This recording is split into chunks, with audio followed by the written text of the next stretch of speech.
In today's video, we will explore the second segment of Ali ibn Abi Talib's family tree.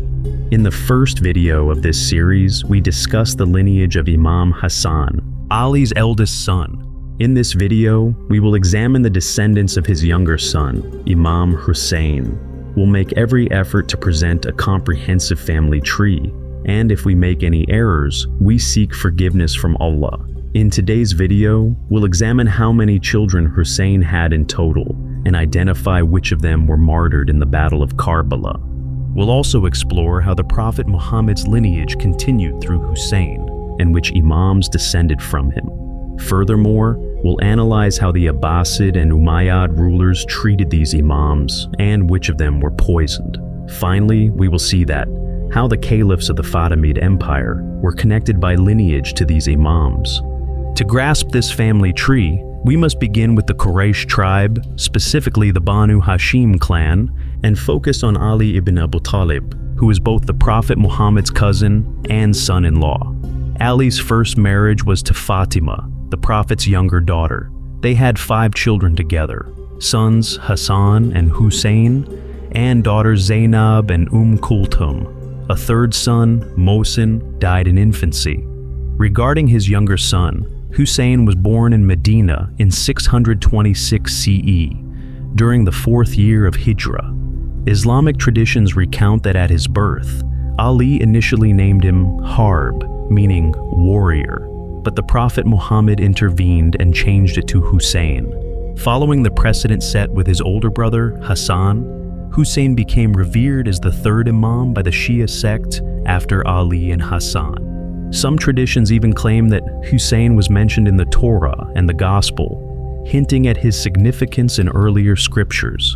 After Ali's martyrdom, Husayn, alongside his brother Hassan, adhered to the peace treaty Hassan had established with Muawiyah. They lived together in Medina, deliberately distancing themselves from political affairs for approximately 9 years, right up until Hassan's death. However, the situation deteriorated sharply when Muawiyah designated his son, Yazid, as his successor. Upon ascending the throne, Yazid demanded that al-Walid ibn Utbah, his governor in Medina, secure Husayn's allegiance. Husayn respectfully declined, insisting that any pledge should be made publicly, which frustrated Yazid's side. In 680 CE, as Husayn journeyed toward Kufa, the Umayyad governor Ubaydullah ibn Ziyad intercepted him at Karbala with approximately 4,000 troops. Wryly, after refusing the oath of allegiance to Yazid, Husayn and his small caravan, composed of around 72 men, were besieged in Karbala. The Umayyad forces cut off their access to the Euphrates, denying them water. On October 10th, 680, Husayn and most of his companions were killed, and many family members were taken captive. After the tragedy at Karbala, the Muslim world plunged into a second fitna, a period of widespread turmoil. Numerous uprisings emerged aiming to avenge Husayn's martyrdom, and among them, Mukhtar al-Thaqafi's movement stood out most prominently, a topic we will explore in detail in our upcoming videos. Regarding Husayn's offspring, historical sources vary in their accounts. While some traditions claim he had up to 10 children, 6 sons and 4 daughters, most scholars agree that he had 5 wives, 3 sons, and 4 daughters. During the Battle of Karbala, 2 of his sons were martyred, Ali al-Akbar, his eldest, and Ali al-Asghar, also called Abdullah, who was an infant when he was killed in his father's arms. It is reported that at the time of martyrdom, Ali al-Akbar was approximately 25 to 27 years old, though some sources suggest up to 28, and he was the first member of the Prophet's family to fall in Karbala. Meanwhile, Ali al-Asghar was just 6 months old, the youngest among the martyrs. The Umayyad archer Harmala ibn Kahil shot a 3-headed arrow into his throat, ending his life in his father's arms. Following Husayn's martyrdom, his eldest surviving son, Zain al-Abidin, was recognized as the 4th Imam by the Shia community. Some accounts report that Zain al-Abidin was present at Karbala but fell ill and was thus unable to participate in the battle. After the battle, when the Umayyad troops were plundering the camp, they found him sick in a tent. Ubaidullah's commander Shimr sought permission to kill him, but when Zainab, his aunt, interceded and placed herself before him, Shimr was forced to relent and spare his life. Following this, Zain al-Abidin withdrew from all political activities and devoted himself to worship and prayer. He later married Fatima bint Hassan, the daughter of his uncle Hassan, and became the father of Muhammad al-Baqir, the fifth Shia Imam.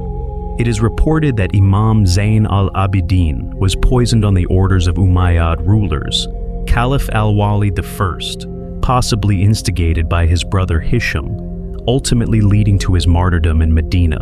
Among his children was Zayd ibn Ali, known as Zayd al-Shahid, who led an unsuccessful rebellion against the Umayyads in 740 CE and was killed, an event often regarded as foundation to the Zaydi branch of Shi'ism. Zaydists consider him the fifth Imam, diverging from Twelver Shia belief, which recognizes Muhammad al-Baqir instead. After Zain al-Abidin's martyrdom, his son Muhammad al-Baqir was recognized as the fifth Imam. Uniquely, he was descended from the Prophet Muhammad on both maternal and paternal sides. His mother, Fatima bint Hassan, traced lineage to Hassan, while his father descended from Husayn, thus linking him directly to the Prophet through both grandparents. Muhammad al-Baqir was born in Medina in 676 CE, during the final years of Muawiyah's reign, who was actively preparing his son Yazid as successor at that time. According to historians, Imam Muhammad al-Baqir was indeed present at Karbala, but was only about 4 years old at the time and was subsequently taken captive. His first marriage was to Farwa, a great-granddaughter of Caliph Abu Bakr, through whom he fathered Jafar al-Sadiq and Abdullah. His second wife was Hakim, and together they had around 6 additional children, some of whom died young, for a total of approximately 8 children. Muhammad al-Baqir maintained his father Zain al-Abidin's policy of avoiding political entanglements, dedicating most of his life to studying and teaching the Quran and traditions.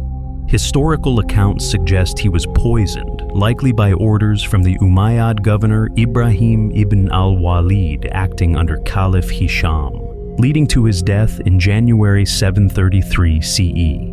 After al-Baqir's passing, his eldest son Jafar al-Sadiq succeeded him as the 6th Imam. He emerged as a monumental figure in the 8th century, a leading scholar in fiqh, Islamic jurisprudence, and Quranic interpretation. Jafar is honored as the founder of the Jafari school of thought in Shi'ism, and he holds a prestigious place in Sunni scholarship as well.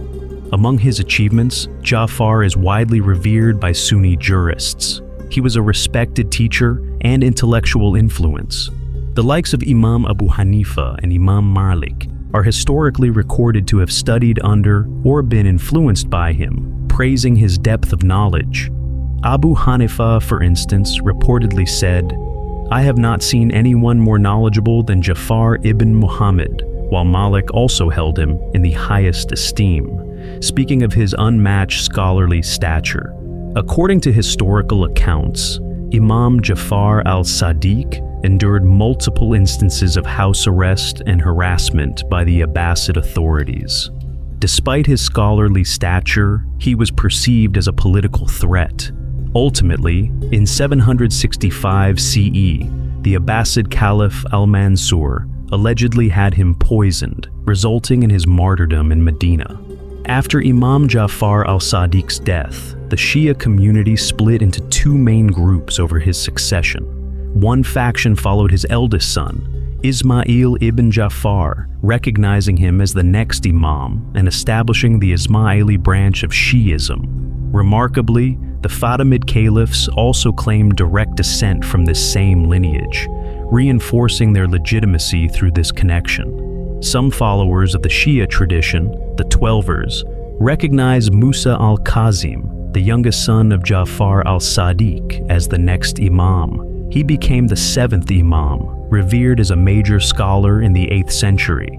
Today, approximately 85% of Shia Muslims belong to this 12er branch.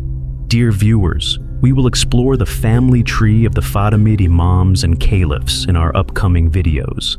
These include the Ismaili Imams, whose lineage founded the Fatimid dynasty, including figures like al-Mahdi, the first Fatimid Caliph, and subsequent rulers in North Africa and Egypt. Among the 12ers, Musa al-Kazim is revered as the 7th Imam. He was born in 745 CE in Medina and lived through the reigns of 4 Abbasid caliphs, al-Mansur, al-Hadi, al-Mahdi, and Harun al-Rashid. Due to his popularity and influence, he was repeatedly imprisoned by the Abbasid caliphs and often confined under house arrest or in jail. His final imprisonment was in Baghdad's al-Sindi prison, where he died in 799 CE. Some historians report that Harun al-Rashid poisoned Musa al-Kazim, while others maintain that his death was due to natural causes. According to 12er accounts, Harun ordered Musa's body to be publicly displayed on a bridge in Baghdad to convince the public that he had truly died, thus suppressing rumors that he might return as the Mahdi. After his passing, his son Ali al-Rida became the 8th Imam. Not one of his 18 brothers staked a claim to the imamate. Instead, several launched rebellions against the Abbasids, most notably Muhammad al-Nafs and Ibrahim ibn Abdallah, who led anti-Abbasid uprisings. Ali al-Rida was born in Medina in 766 CE and enjoyed relatively good relations with the Abbasid Caliph al-Ma'mun, even marrying his daughter Habiba and being designated heir apparent. Nonetheless, Ali al-Rida never participated in governance. He insisted on a clear separation from political matters. Under al-Ma'mun's patronage, Ali al-Rida was commissioned to author significant works and to gather Islamic literature and hadith, efforts that greatly enriched the intellectual tradition of the Prophet's family. Tragically, during a journey in September 818 CE, he passed away mysteriously in the region of Tus. Most sources accuse al-Ma'mun of poisoning him to neutralize his growing influence. His burial site later became the revered city of Mashhad, the place of martyrdom. According to scholars, Imam Ali al-Rida had only one son, Muhammad al-Jawad, who was merely 7 or 8 years old when he succeeded his father as Imam. Despite his youth, many of the era's most learned scholars acknowledged his exceptional knowledge, which led to his recognition as the 9th Imam. Imam Muhammad al-Jawad's distinctive legacy continued through his son Musa al-Mubarka, who is regarded as the progenitor of today's Rizvi Sayyids, widespread across South Asia and beyond. Even though he did not serve as an imam himself, Muhammad al-Jawad was married to al-Fadl, a princess of the Abbasid family, daughter of Caliph al-Ma'mun. Shia traditions recount that, at the instigation of her uncle Caliph al-Mu'tasim, al-Fadl poisoned Imam al-Jawad, leading to his martyrdom in Baghdad in November 835 CE. After Imam Muhammad al-Jawad's passing, his son Ali al-Hadi was recognized as the 10th Imam. Born in Medina in 829 CE, his lifetime spanned the era when much of Abbasid authority was transferred into the hands of Turkish military elites. Despite his lineage, Abbasid Caliph al-Mutawakkil viewed him with suspicion. In 848 CE, al-Mutawakkil summoned Ali al-Hadi to the Abbasid capital, Samarra, under the pretext of protection, but effectively placed him under strict surveillance, restricting his family's movement and confining him to a residence within the garrison town. For roughly 20 years, he remained in this controlled environment, monitored by Turkish guards and Abbasid officials. After Imam Ali al-Hadi's passing, his son Hassan al-Askari was recognized by the majority of his followers as the 11th Imam. However, the Abbasid caliphs kept him under constant surveillance in Samarra, severely restricting his interactions with the public. To maintain contact with his followers, Hassan al-Askari managed an extensive network of representatives. Despite these restrictions, he emerged as a respected figure in religious scholarship. He led the community with wisdom and compassion until his death in 874 CE, at the age of 28, widely believed to have been poisoned by Caliph al-Mu'tamid. Dear viewers, after Imam Hassan al-Askari's death, there was no publicly acknowledged heir. This led to further fragmentation among Shia groups. Only those of the Twelver or Jafri school continued to accept a successor. They believed that Imam Hassan had a son, Muhammad al-Mahdi, who was kept in concealment due to Abbasid persecution, and thus became the 12th and final Imam. Twelvers also believe that he will reappear close to the Day of Judgment.